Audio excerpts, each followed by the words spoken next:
Pertama kali yang pas gue ngeliat itu dia langsung ngadu ke gue lihat itu pertama kali gue nggak nyalain dia.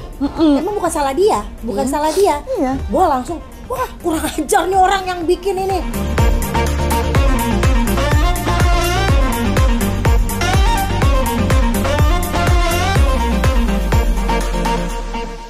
Halo Friends, ketemu lagi dengan saya Zoya Amirin dalam In Time with Zoya. Kali ini waktu-waktu intim saya bersama Uya Via dan Astri tentunya. Pasti yang udah nonton ini udah nonton kami dong di Bobo Bareng Orami ya. Jadi ini kelanjutannya karena kemarin di Orami tuh terlalu sibuk berbicara mengenai fantasi seksual mereka ya. Dan kisah-kisah mengenai apa namanya ininya mereka berdua tuh di sana ya. Nah, sekarang kita akan beralih ke urusan anak. Kan anaknya nih yang paling tua itu sudah 18 tahun. Yes. It means dia udah dewasa loh secara hukum gitu ya. Nah, bagi Z-Friends mungkin yang sudah berusia 18 tahun, apalagi yang sudah punya anak berusia 18 tahun, itu beda. Udah nggak masuk undang-undang perlindungan anak lagi gitu ya. Nah, bagi orang tua yang dulunya kayak perjaka ting-ting nih yang pengalamannya ya begitu walaupun belasan pacarnya, dia mengakui bahwa dulu perjaka. Nah, kalau misalnya nih anak udah remaja mau remaja akhir gitu ya. Terus kalau misalnya pacaran, kalian berdua setujunya mereka tuh gimana? Bolehkah seks pranikah? Tidak bolehkah? Kalau tidak boleh kenapa? Kalau boleh gimana? Kita belak-belakan sama anak-anak tentang bahayanya, resikonya juga seks pranikah. Gue selalu ngomong dan gue nggak pernah tabu sama anak-anak dari dulu bahwa ngomong soal ini. Nggak sama laki sama perempuan? Dua-duanya. Anaknya kan ada laki ada perempuan kan ya? Biar mereka tahu bukan dari orang yang tidak tepat.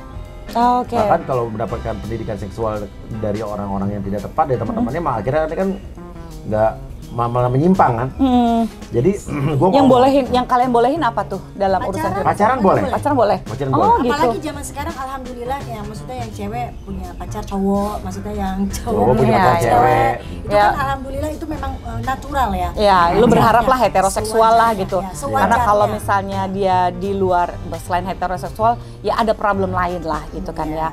Terus dia udah punya pacar nih gitu ya, hetero nih pacarnya. Terus apalagi yang kalian terbuka gitu terhadap mereka? Gue ngomong misalnya Cita udah berapa kali pacaran, Nino udah berapa kali pacaran, gue ngomong sama pacarnya, bukan sama anak gue doang, sama anak gue pasti. Nah, pacarnya bilang bahwa lo berdua gue kasih pacaran tapi lo nggak boleh gini, nggak boleh gitu. Kenapa? Dosanya gue kasih tahu. Apa aja? Nggak boleh hubungan seks di luar itu ya, tentu saja. Terus seks pernikahan dong. Udah gitu juga di dalam agama dosanya lo tidak akan diterima amal ibadah lo selama beberapa tahun. Gue kasih tahu. Dan gue kasih contoh, ini orang tua lo, bapak lo dulu bisa mempertahankan keberjakaan. Gitu. Meskipun tetap pacarnya banyak. Iya. Nggak masalah. Dan gue bilang juga bukan hanya itu doang, kalau untuk anak cowok bahwa lo kenapa begitu, selain dosanya, kasihan cewek ini punya keluarga, punya orang tua, ya kan? Dan lo juga punya kakak cewek, jangan sampai lo ngambilin anak orang. Iya, itu penting banget sih, jangan sampai ngambil anak orang gitu ya. Merusak masa depan anak orang. Selalu gue bilang sama dia, kamu sayang kan sama pacar kamu, sayang. Kalau kamu sayang sama pacar kamu, berarti kamu gak menyakitin dia. Benar. Gue ngomong to the point. Berarti dalam nyakitin itu apa? Ya itu, mengecewakan dia, mengecewakan keluarganya, nyakitin dia. Istilahnya kalau amit-amit sama baik, kalau misalnya hamil, nggak bisa sekolah lagi, ya kan? Iya, ribet kan? Itu aku dari hamil kena penyakit gitu kan ya, aduh pusing dah. Itu udah ngobrol gitu sama anak-anak ya. Dan anak cewek pun si Cinta gue bilang adalah lo rugi sebagai anak cewek kalau lo memberikan sesuatu yang berharga buat lo. Belum tentu itu orang akan sama-sama lo juga. Selain faktor dosanya ya. Selain faktor dosanya pasti itu. Ekspektasi juga ya kadang-kadang, gue udah pernah ngasih nih ini ke dia nih, gue pernikahan, ada yang kayak gitu juga. Tapi gini, misalnya ini ya, anak yang entahlah yang laki atau yang perempuan gitu, satu hari nanti dia bilang, tapi pasangan aku nih udah pernah hubungan seks, jadi sebenarnya aku juga mau aja nih gitu. Kira-kira kiat apa yang akan kalian omongin ke mereka? Misalnya kan gini, Pak ya sih ini dosa apa nih gini, tapi kayaknya aku nggak bisa deh gitu, aku mau ini. Kalian akan gimana cara ngebujuk anak ini? Karena supaya faktor informasi yang pertama tentang agama dan dosa itu menurut gue yang paling ampuh dan efektif. Karena basic waktu gue dulu pacaran sebelum nikah itu yang paling terngiang-ngiang di otak gue. Itu satu. Dan kedua juga anak gue misalnya yang cewek putus sama cowok tuh kan, untung apa juga. Dan kenapa? cowok itu akan bisa speak up, gue udah ngapain dia nih segala macam. Kadang-kadang ada jam begitu ya. Nah, lu nggak tahu model-model orang, nah lu kan nggak mau digituin kan. Nah, ya semoga sih gitu. nggak sampai kayak begitu ya. Tapi ini misalnya nih amit-amit gitu ya, ini juga bisa jadi pengetahuan gitu ya. Ada beberapa kalau misalnya gue lagi konseling, gue tuh mengalami kesulitan ketika si anaknya tuh udah keburu ini ya, misalnya hubungan seks. Terus dia gitu difoto pula sama mantan pacarnya. Nah itu yang gue kasih tahu. Kan? Itu yang gue kasih tahu juga beberapa kasus-kasus yang terjadi di Indonesia aja loh. Iya. Bahwa ini sampai tersebar segini, lu jangan sampai meminta dan juga diminta dan diiyakan untuk melakukan apapun, mau video call, mau apa segala macam. Kalau kalau dianya nggak pernah diminta dan nggak pernah mau juga, tapi kan namanya ya ada juga orang yang licik ya. Nah, gitu. Lu akan gimana tuh? Dari awal, karena yang namanya handphone pun even lo udah hapus, datanya bisa lo diambil bisa lagi. Di-retrieve. Nah itu yang dari kecil udah gua tanamkan di benak mereka. Iya, ini kan misalnya ini bukan kesalahan anak-anak lu loh, ini kesalahan orang lain yang memanfaatkan gitu. Nah, makanya, apa yang akan kalian lakukan? Kalau gue sih gini, kalau gue pencegahan kan, akhirnya adalah jangan sampai itu terjadi. Gue kasih tahu segala macam resiko dan potensi-potensi yang bisa terjadi. Amit-amit, jadi jangan sampai begitu ada bukti otentik, bukti digital apapun di dalam, karena itu gue kasih tahu bahwa lu hapus pun itu bisa ada. Iya. Itu jadi itu gue lebih ke pencegahan. Lalu kalau misalnya, dan gue kasih contohnya. Yang pernah, nih ada foto-foto yang beredar, video yang beredar, itu emang mereka yang mengedarkan sampai kan enggak? drama kan? Kan enggak, gue bilang iya, gitu. Itu karena apa? Karena ketedoran mereka. Dan zaman dulu mereka nggak ngerti bahwa bisa terjadi seperti ini. Dan sekarang udah ada ceritanya, udah ada beritanya. Lo tahu kenapa bisa terjadi? Karena bukan mereka menyebarkan. Mereka udah ngerasa itu dihapus. Ada kayak gitu. Iya, serem banget ya. Tapi kalau misalnya itu ada, support apa yang kalian akan kasih ke anak-anak? Kan kesian, pertama bukan salahnya mereka. Ada aja orang jahat ya, amit-amit hari gini ya gitu. Ada kejadian, jadi memang fotonya Cinta mungkin waktu itu kalau nggak salah dia cuma pakai baju ketat doang. Pakai baju ketat doang, terus tiba-tiba dikomenin yang di Twitter. Oh my god. Pakai baju biasa? Pakai baju biasa, kaos biasa. Iya, sekarang kan ada suka begitu ya. Itu sampai tadi sampai kayak pelecehan kan? Kayak pelecehan. Iya dong. Dan bukan kayak itu pelecehan itu lagi. Gue urus. Nah, jadi dari kayak gitu aja dia kan udah menghadapi kayak gitu. Akhirnya gue bilang pas di Twitter itu sampai bilang banyak kata-kata yang jorok yang tidak pantas. Iya, itu harassment loh, kekerasan harassment. berbasis gender online itu. Akhirnya anakku ngomong, "Ma, aku diginiin." Dia cerita? Dia cerita, "Aku diginiin." Wah, kurang aja. Tapi berarti dia udah tahu ini salah. Berarti alhamdulillah selama ini kita kasih pelajaran aman sama anak kita. Padahal itu pakai baju sehari-hari yang normal aja gitu. Namanya juga orang ya, kadang-kadang ya. Ada aja yang jorok-jorok dilihat. Iya, akhirnya dia ngadu, ini aku diginiin, Ma, aku nggak terima gitu kan. Nah, mulai akhirnya aku sama Uya, oke, kita sampai bikin laporan segala macam dengan akun-akun berikut. Ya, gitu. Jadi friends, kalau sampai ini yang seperti yang mereka lakukan ya, kadang-kadang kita udah kasih edukasi kayak apa sama anak, tiba-tiba ada aja orang nih yang melakukan kekerasan berbasis gender online. Yang paling penting adalah nih, anak mereka bilang loh ke mereka, artinya mereka berhasil menciptakan situasi. Mereka cerita. Dipercaya. Kalau sampai anak Anda mengalami apa yang dialami oleh amit-amit oleh Cinta gitu misalnya, atau bahkan lebih parah ada yang, wah kan sekarang bisa diedit-edit tuh, wah ini foto telanjangnya nih, wah ini, ya kan, padahal belum tentu ada. Jangan marahin dulu anaknya, tanya dulu kondisinya, ya kan? Iya. Pertama kali yang pas gue ngeliat itu, dia langsung ngadu ke gue lihat itu, pertama kali gue nggak nyalain dia. Emang bukan salah dia, salah dia.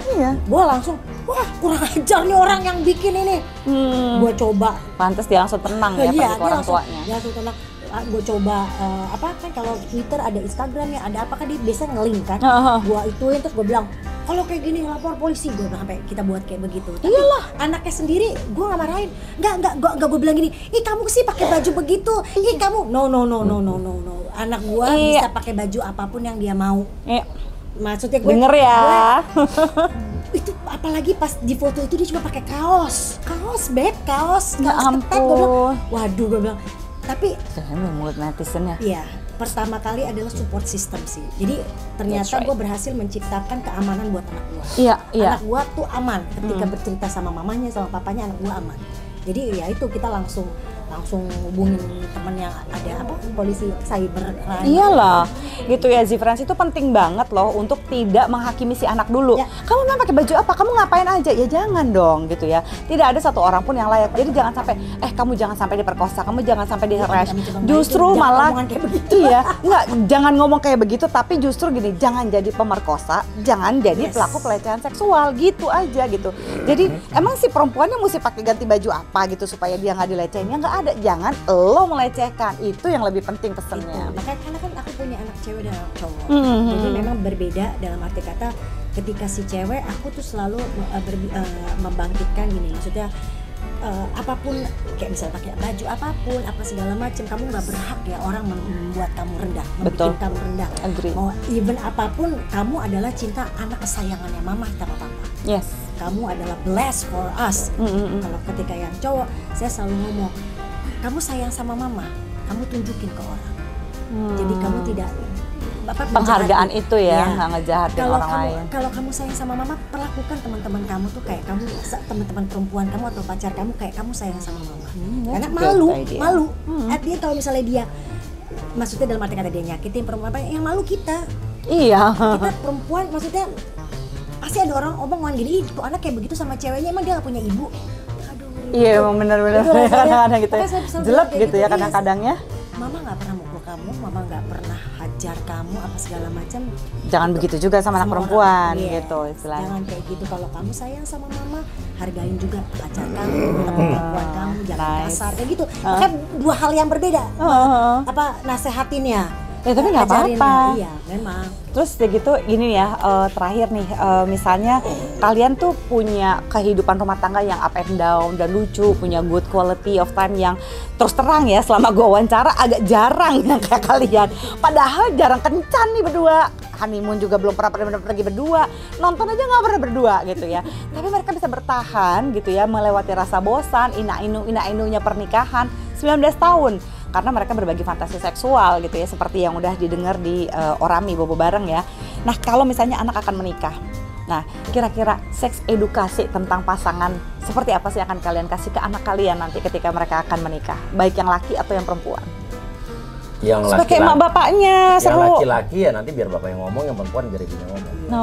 Karena itu kan sensitif ya. Oh gitu. Kalau udah lebih ke value apa yang akan lo kasih ke mereka gitu, supaya bisa bertahan kayak kalian lo, mesranya lo. Serius loh, ini nggak gampang loh. Ya, karena mereka juga melihat orang tuanya setiap hari. Karena gini. Dan pasti mereka udah tahu sih apa yang mereka hadapi. Kalian juga nggak malu berbagi kemesraan ya di depan anak-anak? Bukan mereka, malah kadang-kadang anaknya yang geli. Iya. Anaknya, aduh. Tapi jadi mereka kadang gini kan, karena mungkin I was grown up in nggak rumah tangga yang tidak ya broken home gitu. Jadi gue memperlihatkan ke anak gue buat belajar kalau memang ternyata dalam kehidupan berumah tangga. You guys doing great. Mama sayang papa sayang mama, mama cinta papa cinta mama. That's it. Jadi biarkan anak-anak melihat itu. Kebucinan di antara kalian berdua ya. Jadi keseharian kita tuh udah jadi SKS, berapa SKS buat mereka sih. Oh iya, I agree. Ya, jadi mereka mungkin dalam nanti berumah tangganya atau dalam kehidupan selanjutnya sama pasangan, mungkin mereka bisa melihat mereka nggak malu untuk mengekspresikan perasaan. Udah terbiasa udah. Karena kita anak-anak juga gitu loh. Oh iya. Peluk-peluk anak-anak, apa dicium-cium. Jadi gitu. Affection itu tuh ditunjukin gitu ya. Depan teman anak-anaknya juga.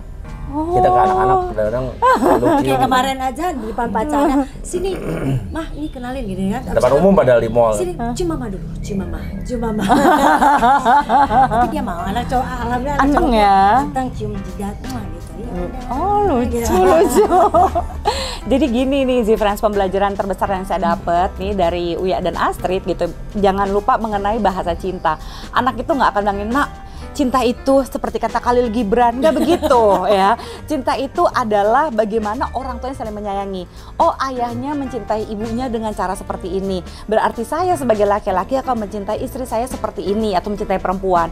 Nah, ibu saya mencintai ayah saya seperti ini, maka saya sebagai perempuan saya akan mencintai seperti ini juga. Nah, ini adalah pembelajaran cinta di dalam rumah tangga ya, contoh konkret, bukan dengan puisi. Z-Friends gitu.